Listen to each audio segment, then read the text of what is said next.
असं आहे की भारतीय जनता पार्टी नेहमी सर्व कार्यकर्त्यांचा विचार करते. ते एवढंच आहे की कोणाला योग्य वेळ कोणाची आधी येते, कोणाची नंतर, तेवढाच फरक आहे.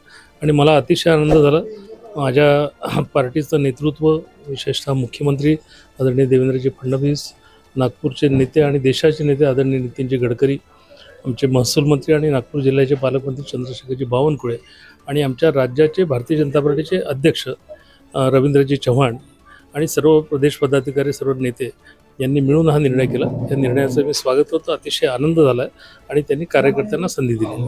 गेल्या अनेक वेळा आपलं नाव पुढे येत होतं, पण संधी हुकत गेली. यंदा पक्षाने संधी दिलेली आहे आपल्याला. संधी हुकली असं नाही याचं कारण भारतीय जनता पार्टी ही कार्यकर्त्यांची पार्टी आहे. मोठ्या संख्येत कार्यकर्ते आहे. त्यामुळे स्वाभाविकपणे कुठल्या तरी कार्यकर्त्यावरती तेव्हा त्याला संधी दिली जाते. योग्य वेळ यायची होती, ती योग्य वेळ आत्ता आली आणि पार्टीने संधी दिली. त्या संधीचं मी स्वागत करतो.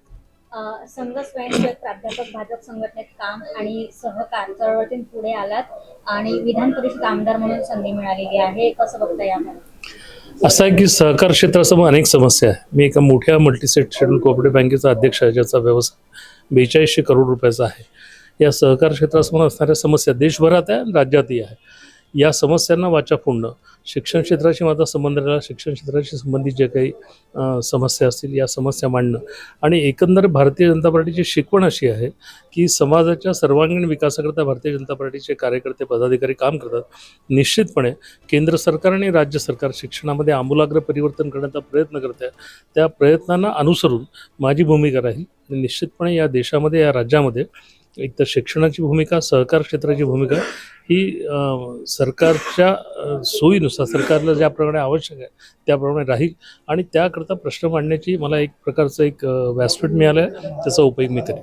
नागपुरातून अनेक दिग्गजांचा पत्ताकट करत पक्षाने तुम्हाला संधी दिलेली आहे. कसं बघता येईल त्याकडे? कुणाचाही पत्ताकट होत नाही. असा आहे, कार्यकर्ते मोठ्या संख्येत आहेत, त्याच्यामुळे स्वाभाविकपणे त्या कार्यकर्त्याला संधी मिळत जाते. अनेक वर्ष आता आमच्या इथे नागपूरचं आत्ता घडलेलं उदाहरण आहे.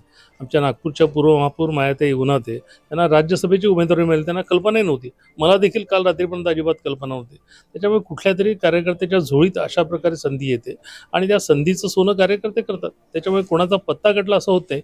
मागे पुढे कोणाच तरी होतं, संधी केव्हा तरी येत असेल, ती संधी इतरांनाही मिळेल.